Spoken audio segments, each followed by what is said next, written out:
The autumn wind cut through Cedar Ridge like a knife, carrying with it the scent of pine and the bitter taste of approaching winter. Sarah Bennett pulled her worn woolen shawl tighter around her shoulders as she hurried down Main Street, her leather satchel bouncing against her hip with each hurried step. The sun was beginning its descent behind the jagged peaks of the Montana Territory, casting long shadows across the muddy street. She had stayed late at the schoolhouse again, preparing lessons for the handful of children whose parents still believed education mattered more than gold dust and whiskey.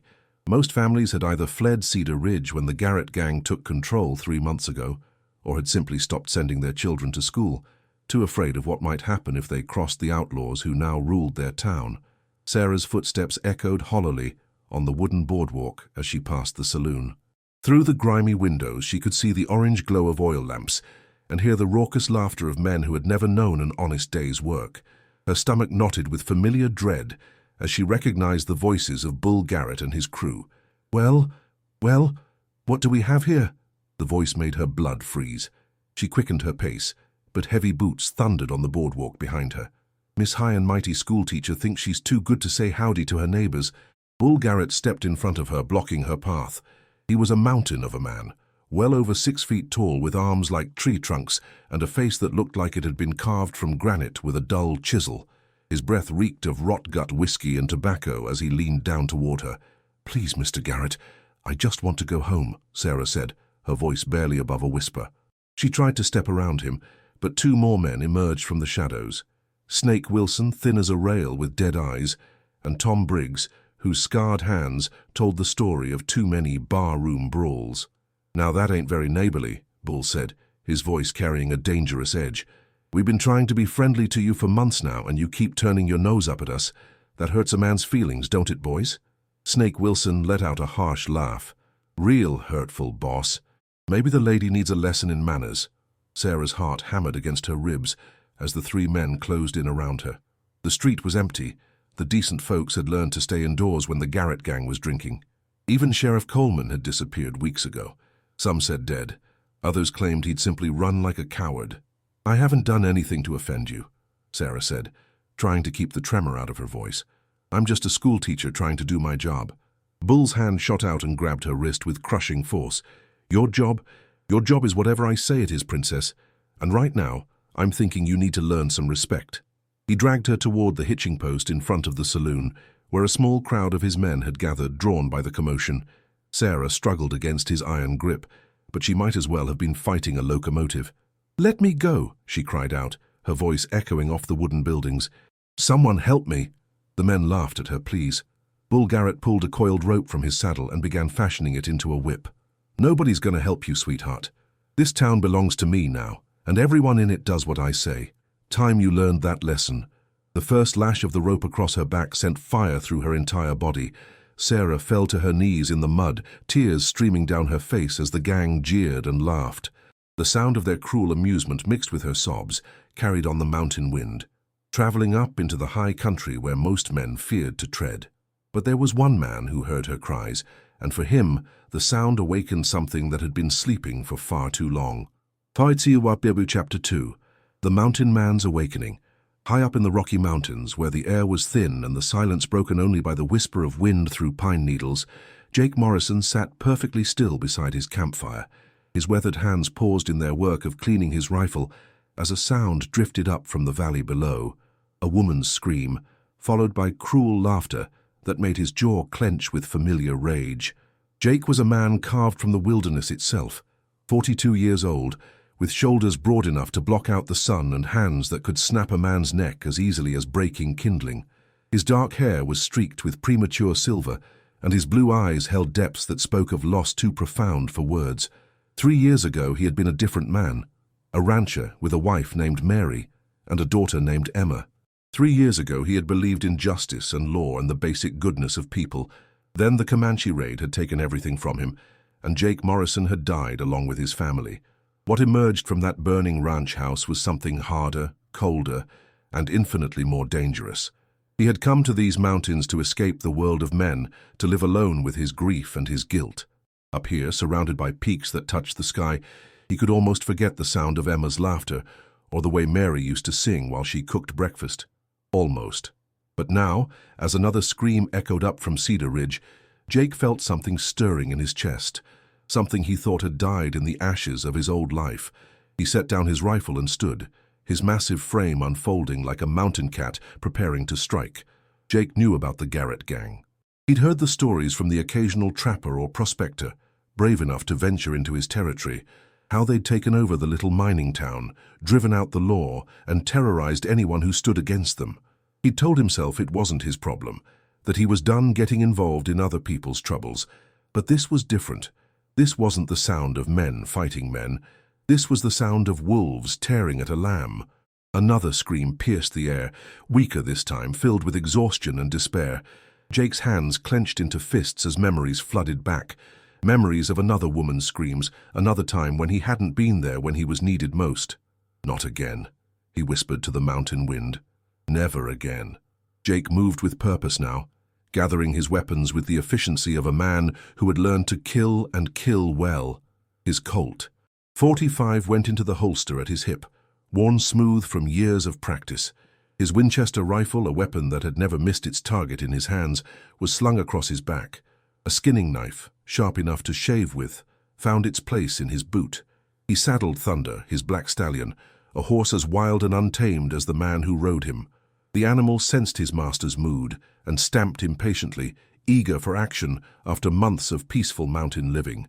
As Jake swung into the saddle, he caught sight of his reflection in a nearby stream. The man looking back at him was a stranger, or perhaps an old friend he'd tried to forget. Gone was the broken hermit who'd fled to the mountains. In his place was someone harder, more dangerous, someone who remembered what it felt like to be a force of nature unleashed upon those who preyed on the innocent. The ride down to Cedar Ridge would take him 2 hours in the dark, following treacherous mountain paths that would kill a lesser rider. But Jake Morrison knew these mountains like other men, knew their own backyards, and Thunder was sure-footed as a mountain goat. As they began their descent, Jake's mind was already working, planning. He didn't know who was down there or how many men he'd be facing. He only knew that someone was hurting an innocent woman, and that was something he couldn't abide. Behind him the campfire flickered and died, as if the mountain itself was preparing for war. Chapter 3. The Reckoning Begins. The moon was a silver coin against the black velvet sky when Jake Morrison and Thunder reached the outskirts of Cedar Ridge. The town lay spread below them like a collection of wooden boxes, most windows dark except for the saloon, which glowed with lamplight and echoed with the sounds of drunken revelry. Jake dismounted and led Thunder to a grove of aspen trees behind the abandoned livery stable. The horse would wait here, trained by years in the wilderness to remain silent and still until his master returned. Jake checked his weapons one final time, then moved through the shadows like a ghost, his moccasined feet making no sound on the hard-packed earth. The schoolhouse sat at the far end of town, a simple wooden structure with a bell tower that reached toward the stars. Jake circled around behind it, using the building as cover while he surveyed the main street. What he saw made his blood run cold. A woman lay crumpled beside the hitching post in front of the saloon, her dress torn and muddy. Even from this distance, Jake could see the welts across her back where a whip had found its mark. She wasn't moving, and for a terrifying moment, Jake thought they might have killed her. Then he saw the slight rise and fall of her shoulders and knew she was still breathing. 3 men stood around her, passing a bottle of whiskey between them and laughing at some crude joke. Jake recognized the type immediately. Predators who found pleasure in others' pain, cowards who were brave only in numbers and against those who couldn't fight back. The biggest of the 3, a bear of a man with a black beard, kicked dirt at the unconscious woman. "Reckon she's learned her lesson now, boys?" "Don't know, Bull," said a thin man with the pale complexion of a snake. "She's been mighty uppity for a long time. Might need another lesson tomorrow." The third man, shorter but built like a barrel with arms like ham hocks, took a long pull from the bottle. "Hell, I say we drag her inside and really teach her some manners." Jake had heard enough. He stepped out of the shadows and into the street, his boots now making deliberate sounds on the wooden planks of the boardwalk. The 3 men looked up, their laughter dying as they saw the figure approaching them. "Evening, gentlemen," Jake said, his voice carrying easily across the distance. "Seems like you boys are having quite a party." Bull Garrett straightened, his hand instinctively moving toward the gun at his hip. "Don't know you, stranger. This here's a private matter." Jake stopped about 20 feet away, close enough to see the cruel satisfaction in their eyes, far enough to have room to maneuver. Private matter? Looks to me like three grown men beating on a defenseless woman. Where I come from, we call that cowardice. Snake Wilson laughed, a sound like fingernails on slate. Where you come from don't matter none here, Mountain Man. This is Bull Garrett's town, and we do what we please. Is that so? Jake's voice remained calm, conversational even, but his eyes had gone cold as winter ice. And what pleases you is hurting innocent women. Bull stepped forward, his chest puffed out like a rooster's. That woman needed to learn respect. Been turning her nose up at her betters for too long. Ain't none of your concern anyway. Jake glanced down at Sarah's still form, and something inside him twisted with fury. She couldn't be more than 25, with delicate features that spoke of education and refinement, the kind of woman who'd come west with hope in her heart and dreams of making a difference, the kind of woman who deserved protection, not brutality. You're wrong about two things, Jake said, his hand now resting casually on his gun butt. First, that woman's better than all three of you put together. Second, you just made it my concern. The barrel-chested man, Tom Briggs, stepped forward with the swagger of a man who'd won too many fights against weaker opponents. Big talk for one man against three, stranger. You best ride on before you get hurt. Jake smiled then, and it was not a pleasant expression. Son, I've been hurt, lost everything that mattered to me in this world. Pain and me are old friends. The question is, are you boys ready to make my acquaintance? Bull's face flushed red with anger and whiskey. You threatening us, Mountain Man? No, Jake said quietly. I'm promising you. Walk away now, and you get to see another sunrise. Stay, and I'll show you exactly what happens to men who hurt women under my watch. The three outlaws exchanged glances. They'd built their reputation on terrorizing shopkeepers and farmers, men who'd never learned to fight, and women who couldn't fight back. But something about this stranger made them hesitate. He stood too still, too confident, like a man who'd looked death in the eye so many times they'd become comfortable companions.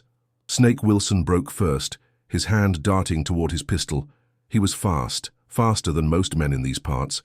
But Jake Morrison had spent 3 years in the mountains, where a slow draw meant a cold grave. His Colt cleared leather like lightning, the shot echoing off the building walls like thunder. Snake Wilson stood frozen for a moment, a look of surprise on his face before he toppled backward into the mud, a neat hole in the center of his forehead. Chapter 4. Justice in the Dust. The echo of Jake's gunshot hung in the air like a death knell. Snake Wilson's body lay twisted in the mud, his unfired pistol still clutched in his dead hand. Bull Garrett and Tom Briggs stared in shock, their whiskey-fogged brains struggling to process what had just happened. Jesus Christ, Tom whispered, his face gone pale as moonlight. He killed Snake. Bull Garrett's hand trembled as it hovered over his gun. He'd seen fast draws before, but nothing like this. The Mountain Man had moved like flowing water, smooth and deadly. You murdered him in cold blood. Jake's Colt remained steady in his hand, trained on Bull's chest. Cold blood. Son, you don't know what cold blood looks like. Your friend there drew on me first. That's what we call a fair fight. More than he gave that woman. From inside the saloon, Jake could hear voices raised in alarm and the sound of chairs scraping across wooden floors. Bull's gang would be coming soon, drawn by the gunshot. Jake needed to end this quickly. Now you boys have a choice, Jake continued, his voice deadly calm.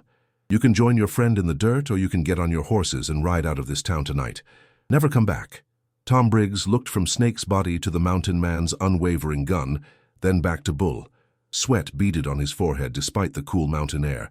Bull, maybe we should— Shut up, Bull snarled, but Jake could see the fear creeping into his eyes.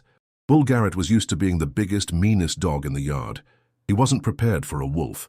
This is my town, Bull shouted, more to convince himself than Jake. I built something here. I ain't running from no broken-down mountain hermit. Jake's expression never changed.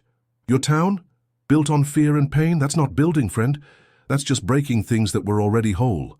Behind them, Sarah stirred slightly, a soft moan escaping her lips. The sound seemed to ignite something primal in Jake's chest. He stepped forward, closing the distance between himself and the two remaining outlaws. Time's up, he said simply. Bull went for his gun then, desperation overriding good sense. He was a big man, strong as a bull and mean as a rattlesnake, but he'd gotten soft living off the fear of others. His draw was clumsy, rushed. Jake's second shot took Bull center mass, the big man's gun discharging harmlessly into the dirt as he fell. Bull Garrett, the terror of Cedar Ridge, died as he had lived, in the mud and dust of a street that never wanted him. Tom Briggs threw his hands up so fast he nearly lost his balance. "Don't shoot! Don't shoot! I'm done! I'm leaving!" The saloon doors burst open, and 5 more men spilled out onto the boardwalk, guns drawn and ready for trouble. They stopped short when they saw their boss lying dead in the street, and the mountain man with smoke still curling from his Colt's barrel. "Any of you boys feel like avenging your friends here?" Jake asked, his gun now covering the entire group. "Or are you smart enough to know a bad bet when you see one?" One of the men, a grizzled old-timer with more scars than teeth, spat into the dirt. "Bull never paid me enough to die for him, stranger. We got no quarrel with you." Another nodded quickly. "Hell, most of us was getting tired of Bull's way of doing things anyway. Ain't no profit in terrorizing decent folk." Jake studied their faces, reading the truth in their expressions. These men were followers, not leaders.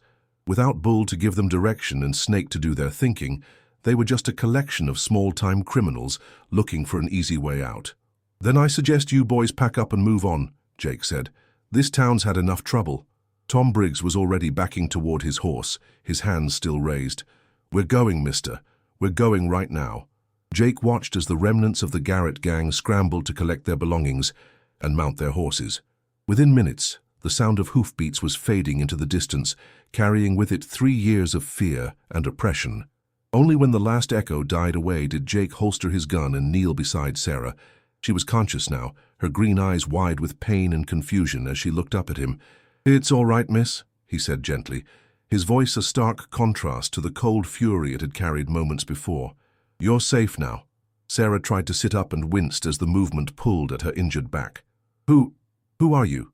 "Name's Jake Morrison," he said, carefully helping her to a sitting position. "I heard you calling for help." Tears spilled down her cheeks as the reality of her rescue hit her. "They said no one would come. They said no one cared what happened to me." Jake's jaw tightened as he looked at the welts on her back, visible through the tears in her dress. "They were wrong, miss. Dead wrong." Chapter 5. Healing in the Dawn. The first rays of dawn painted the mountains in shades of gold and crimson as Jake helped Sarah to her feet. She swayed slightly, and his strong hands steadied her with surprising gentleness for a man who had just killed 2 people without hesitation. "Easy now," he murmured. "You've been through hell tonight." Sarah looked around at the empty street, taking in the bodies of Bull Garrett and Snake Wilson lying motionless in the dirt.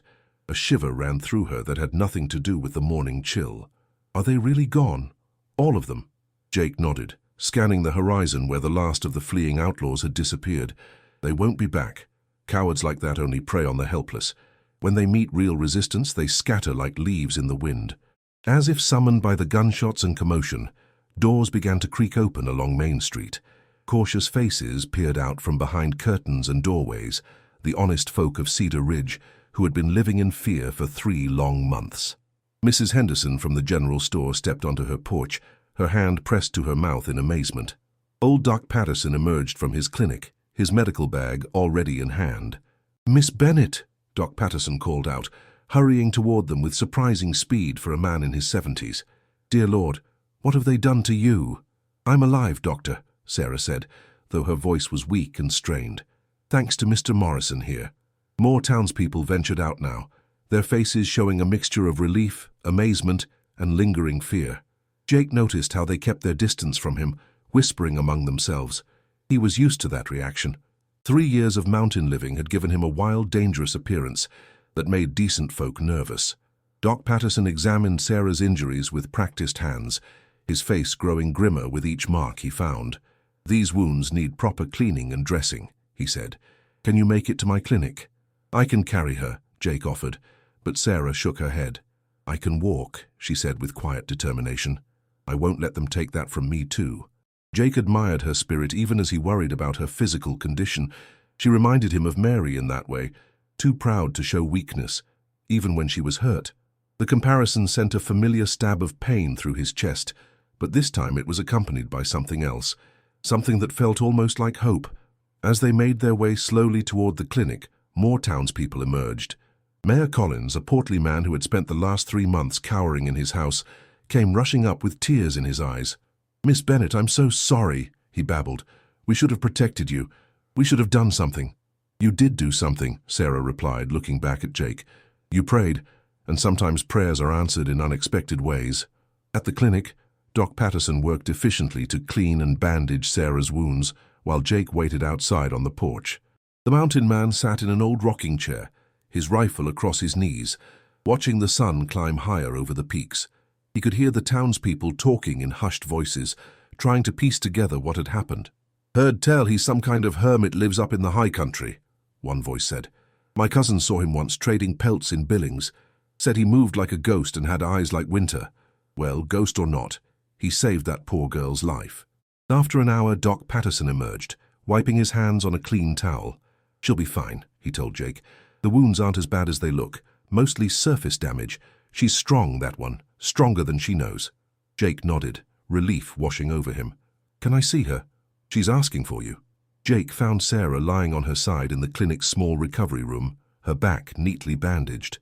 She looked fragile in the morning light filtering through the window, but her eyes were alert and clear. "I never properly thanked you," she said as he entered. Jake pulled a chair close to her bedside and sat down, his hat in his hands. "No thanks needed, miss. Any decent man would have done the same. But you're not just any man, are you?" Sarah studied his weathered face, seeing the pain etched in the lines around his eyes. "You're running from something. Pain, maybe. Loss." Jake was quiet for a long moment, surprised by her perceptiveness. "Lost my family 3 years ago, Comanche raid. Been living in the mountains ever since, trying to forget." Sarah's expression softened with understanding. "I'm sorry. I lost my parents to cholera back in Boston. That's why I came west. Thought I could start over, make a difference in a place that needed teachers." "You did make a difference," Jake said. "Those children you taught, the knowledge you gave them, that matters, that lasts. Will you stay?" The question came out quietly, almost hesitantly. The town could use a sheriff, someone who's not afraid to stand up to men like Bull Garrett. Jake looked out the window at the mountains calling to him, then back at Sarah's hopeful face. For 3 years, he'd convinced himself that his place was alone in the wilderness, that he had nothing left to offer the world of men. But sitting here, seeing the gratitude in her eyes and hearing the sounds of a town slowly coming back to life outside, he felt something stirring in his chest that he'd thought was dead forever. "I don't know about being sheriff," he said slowly, "but maybe I could stick around for a while, make sure those boys don't come back, help the town get back on its feet." Sarah smiled then, the first real smile Jake had seen from her, and it transformed her entire face. Despite the bandages and bruises, she was beautiful, not just in appearance but in spirit. She was the kind of woman who saw the good in people, who believed in second chances and new beginnings. "I'd like that," she said softly. "I'd like that very much." Outside, Jake could hear the sound of hammers and saws as the townspeople began the work of rebuilding their community. Children's voices carried on the morning air, students calling out to their teacher, eager to return to their lessons, now that the shadow of fear had been lifted. Jake Morrison had come down from the mountain to save one woman's life. But as he sat in that small clinic room watching Sarah's chest rise and fall with peaceful breathing, he realized she might just have saved his in return. Not through violence or vengeance, but through something far more powerful. The simple reminder that even broken things could be made whole again, that even the loneliest souls could find their way back to the light. The mountain man who had descended like an avenging angel in the night was gone. In his place sat a man ready to rejoin the world, to protect and serve, and maybe, just maybe, to love again. The sun climbed higher over Cedar Ridge, painting the town in warm golden light, and for the first time in 3 years, Jake Morrison allowed himself to believe in tomorrow.